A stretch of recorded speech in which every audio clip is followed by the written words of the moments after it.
when will leaders lead? Our people are watching.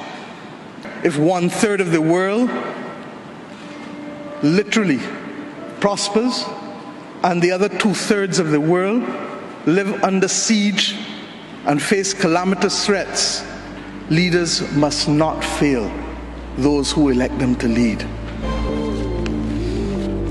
Your Royal Highness, Excellencies, distinguished guests, ladies and gentlemen, the pandemic has taught us that national solutions to global problems do not work. We come to Glasgow with global ambition to save our people and to save our planet, but we now find three gaps. On mitigation, climate pledges or NDCs.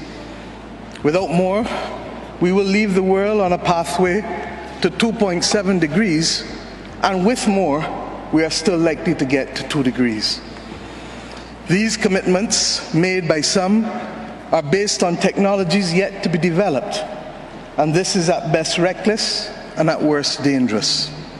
On finance, we are $20 billion short of the $100 billion, and this commitment, even then, might only be met in 2023. On adaptation finance remains only at 25%, not the 50-50 split that was promised nor needed given the warming that is already taking place on this earth. Climate finance to frontline small island developing states declined by 25% in 2019. Failure to provide the critical finance and that of loss and damage is measured, my friends, in lives and livelihoods in our communities. This is immoral and it is unjust. If Glasgow is to deliver on the promises of Paris, it must close these three gaps. So I ask to you, what must we say to our people living on the front line in the Caribbean, in Africa, in Latin America, in the Pacific, when both ambition and regrettably some of the needed faces at Glasgow are not present? What excuse should we give for the failure? In the words of that Caribbean icon, Eddie Grant, will they mourn us on the front line? When will we, as world leaders across the world, address the pressing issues that are truly causing our people angst and worry, whether it is climate or whether it is vaccines? Simply put, when will leaders lead? Our people are watching, and our people are taking note. And are we really going to leave Scotland without the resolve and the ambition that is sorely needed to save lives and to save our planet? How many more voices and how many more pictures of people must we see on these screens without being able to move? Or are we so blinded and hardened that we can no longer appreciate the cries of humanity? I have been saying to Barbadians for many years that many hands make light work. Today, we need the correct mix of voices, ambition, and action. Do some leaders in this world believe that they can survive and thrive on their own? Have they not learned from the pandemic?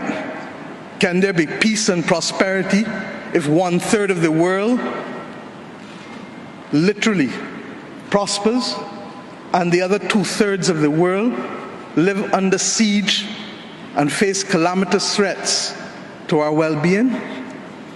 What the world needs now, my friends, is that which is within the ambit of less than 200 persons who are willing and prepared to lead. Leaders must not fail those who elect them to lead. And I say to you, there is a sword that can cut down this Gordian knot, and it has been wielded before. The central banks of the wealthiest countries engaged in $25 trillion of quantitative easing in the last 13 years. 25 trillion. Of that, 9 trillion was in the last 18 months to fight the pandemic. Had we used that 25 trillion to purchase bonds, to finance the energy transition, or the transition of how we eat, or how we move ourselves in transport, we would now today be reaching that 1.5 degrees limit that is so vital to us.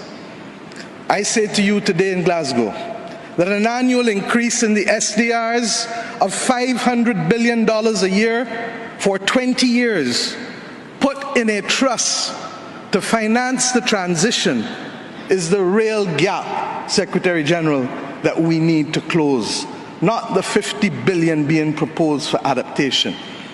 And if 500 billion sounds big to you, guess what? It is just 2% of the 25 trillion. This is the sword we need to wield. Our excitement 1 hour into this event is far less than it was 6 months ago leading up to this event. Can we, with those voices and these speeches from Sir David and others, find it within ourselves to get the resolve to bring Glasgow back on track?